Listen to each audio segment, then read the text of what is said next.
Hi, it's Steve. Today we'd like to show you how to change the heating element on your side-by-side refrigerator. It's a really easy job. Let me show you how we do it.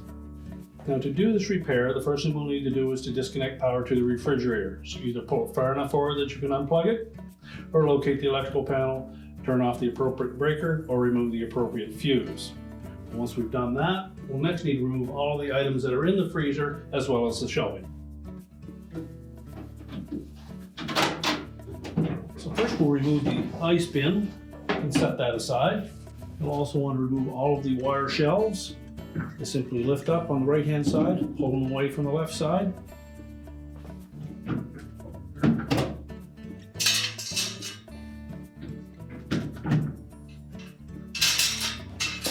And we'll also remove the bottom drawer. We'll set those aside. Then we'll also remove that bottom basket. And we'll set those all aside. Now next we suggest that you remove these shelf pins from the back. It'll make removing this evaporator cover easier. Normally they just slide off.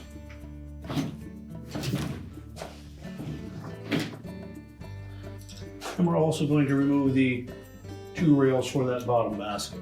Well, next we'll remove these two rails for the bottom basket. There's two screws in each one. They're normally a number 2 Phillips screw.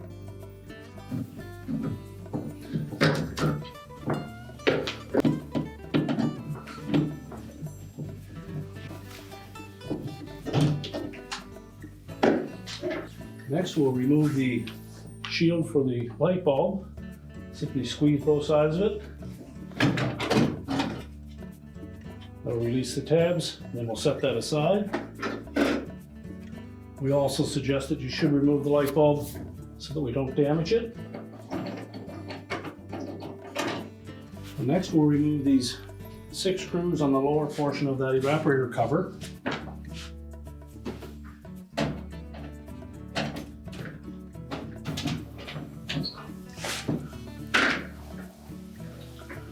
Now with all the screws removed, our next step is to lift that evaporator cover upwards to release it from these 2 tabs.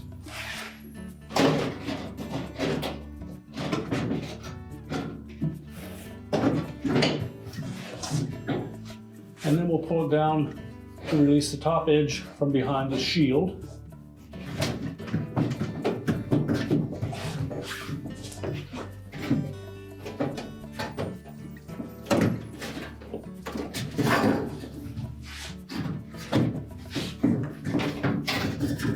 And then we'll just lift that panel straight out of the freezer and set it aside. Now before we go any further, we'll want to cover up this drain hole at the bottom so that we don't drop any screws down into there. So just take a piece of tape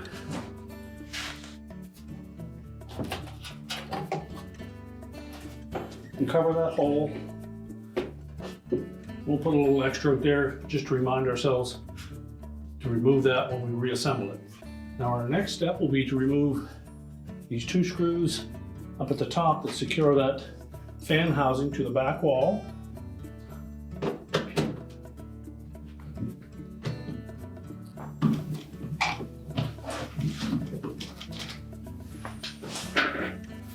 Next, we're going to remove these 2 styrofoam pieces on the side.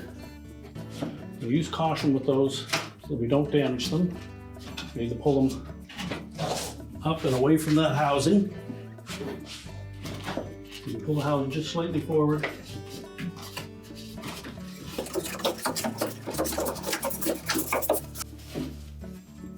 And just remove those.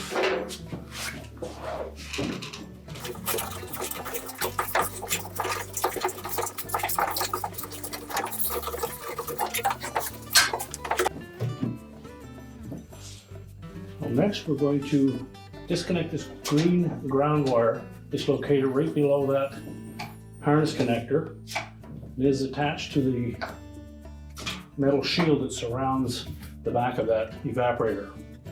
So we're going to carefully lift that off with either a flat blade screwdriver or a pair of needle nose pliers.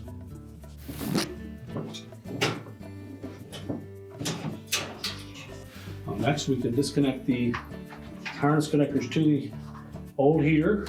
Simply depress the locking tab and separate the connector. One for each side.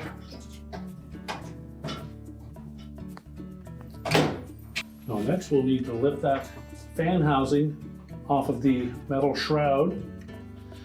And just inside on the bottom of that plastic housing, there's a tab that attaches it to this aluminum shield. It's just about the center from front to back on that shield where these tabs are. And we'll need to take a flat blade screwdriver and gently pry out on the plastic tab while lifting up on that housing. So we're just going to take a flat blade screwdriver, very gently go in underneath that plastic tab, pry outward on it while lifting up on the housing. And then we'll do the same for the opposite side.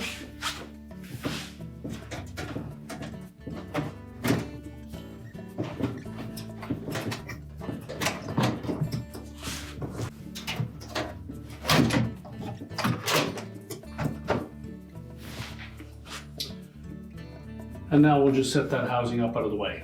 So next we suggested we lift that housing up and either reattach it or just put one of the screws in and set the housing right up above it. That'll keep that out of the way while we remove the evaporator. Now the fins on this evaporator are fairly sharp, so you'll want to put some protective gloves on. We'll also want to be very careful that we don't damage the tubing, put any extra stress on it that may damage that evaporator. Now our next step is to release these two metal straps that support the element to the bottom row of tubing. So we want to be very careful here when we pull that mounting strap off that we don't damage that evaporator tubing. So using a pair of needle nose pliers, so lift up on it. You may need to support the evaporator as you pull that little hook up over it, making sure that we don't damage that tubing. Do the same for the opposite one.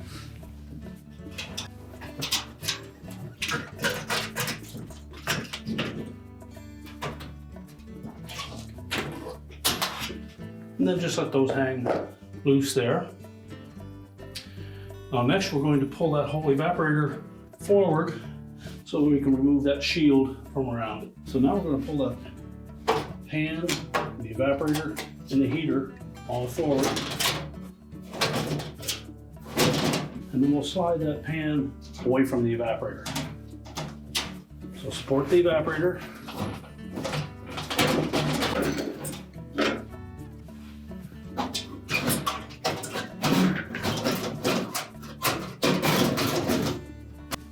Now you may wish to pull that element out at this point without completely removing that shield, or you can take the shield off altogether. So you should be able to just pull that element straight down. Make sure we clear those hangers on the bottom.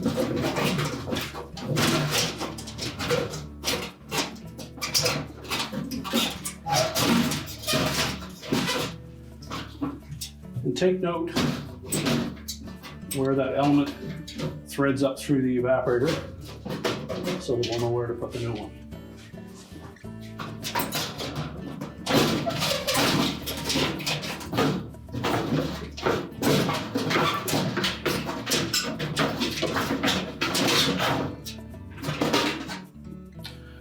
And then discard the old heater. We'll take the new element. We'll just start feeding that up through the evaporator.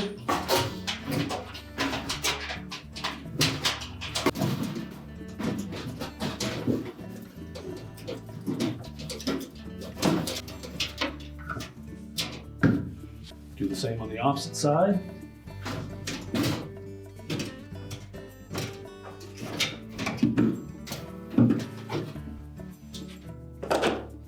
Now next we can secure that heating element to the evaporator with those metal straps.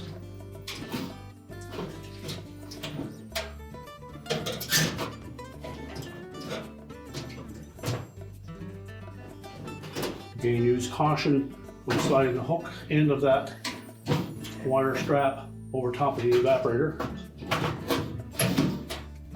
You want to be careful not to damage that tubing. Make sure it's hooked properly at the back.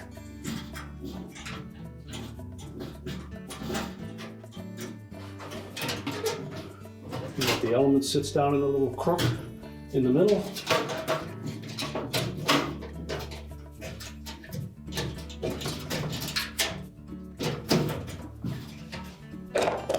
What we want to make sure is that when we fit that pan up around that evaporator,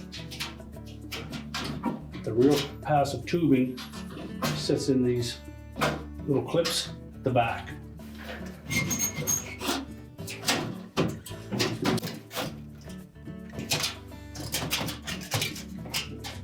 Now next, we'll straighten out any fins that we may have damaged. We'll reconnect the wire harness to the element.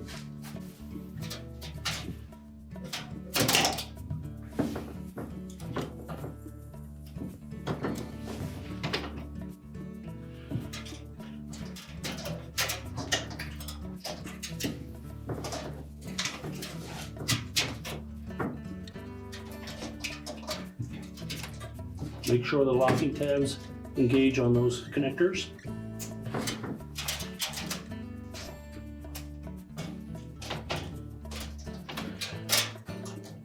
And next we'll reconnect that ground wire to that shield.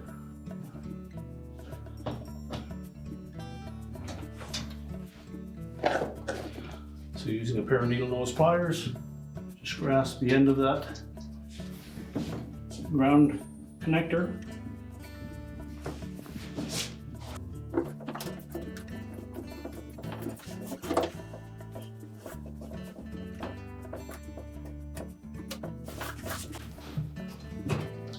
And carefully reach in behind and attach it to the top side of that shield.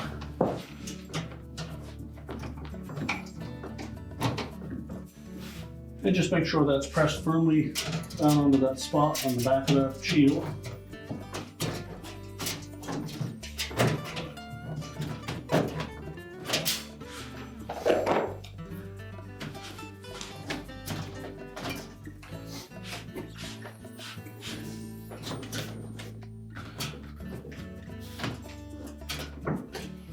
Now next we'll remove that screw that we put in to hold that housing up, and we'll lower that down into position. This is where we'll engage those two plastic catches into the two slotted openings on the top of that shield. All right, so just make sure that those tabs are on the inside edge of the evaporator shield.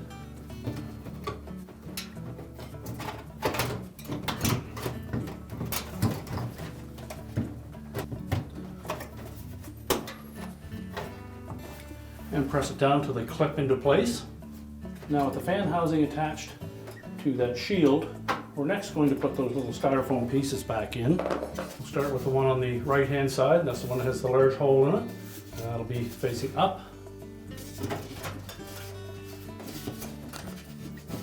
So again, we want to be careful putting these in that we don't damage them. It's a rather tight fit.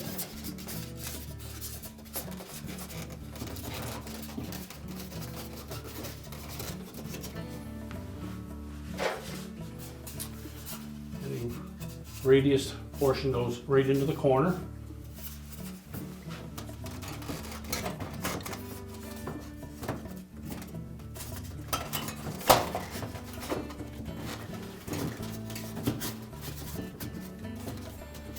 Now once those are pulled down tight to the top of that housing, we'll reinstall the two retaining screws.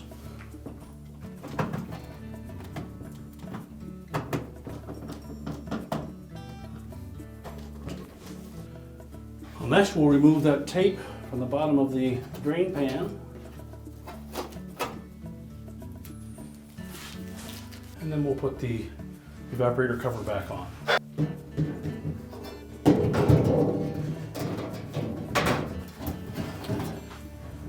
need to tuck this top edge in behind that shield.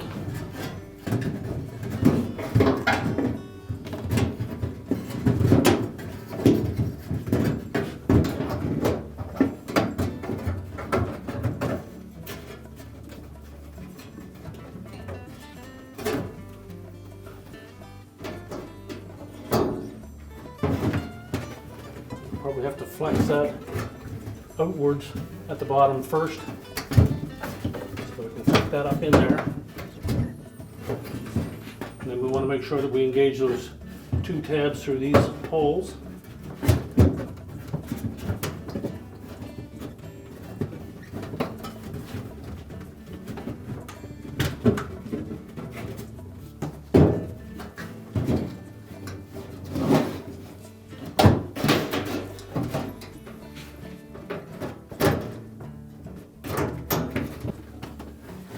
Make sure both of those are engaged, and then we can lay the bottom portion of it up against the evaporator.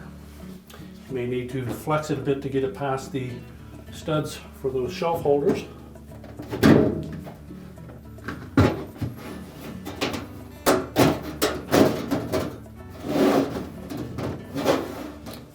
And then the bottom edge of the grill should be tucked inside of the edge of that drain pan.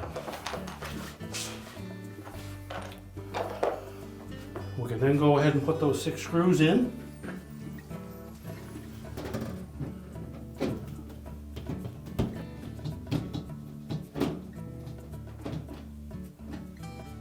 Next, we'll put the basket rails back in.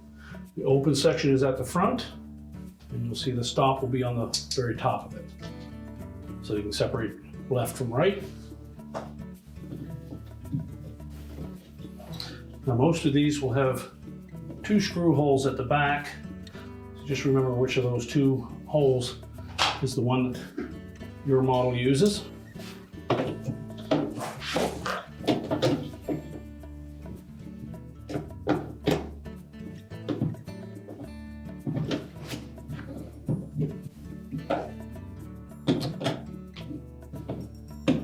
then we'll snug up that front one. We'll do the same for the opposite side.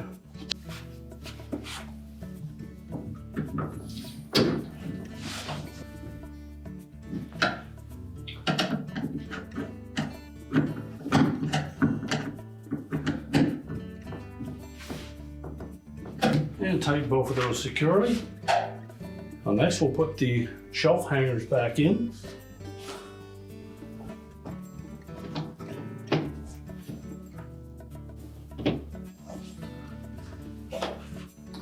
We'll reinstall the light bulb.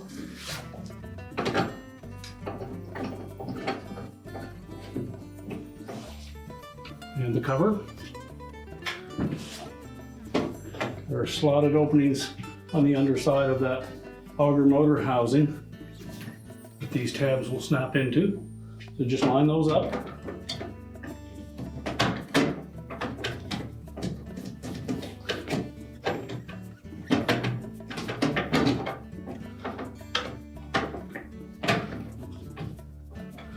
Make sure it's secure.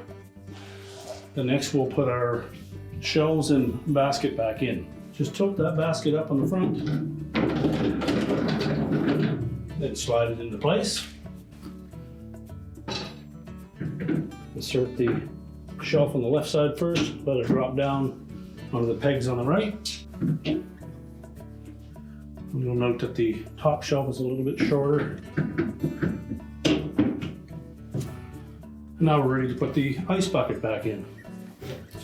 Just want to make sure that the auger drive lines up with the drive lug on the motor.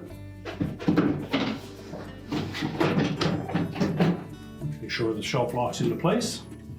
Now if you turn the ice maker off, make sure that we reset that. We can reload the refrigerator and then close up the door. We're now ready to reconnect the power, and your repair is complete.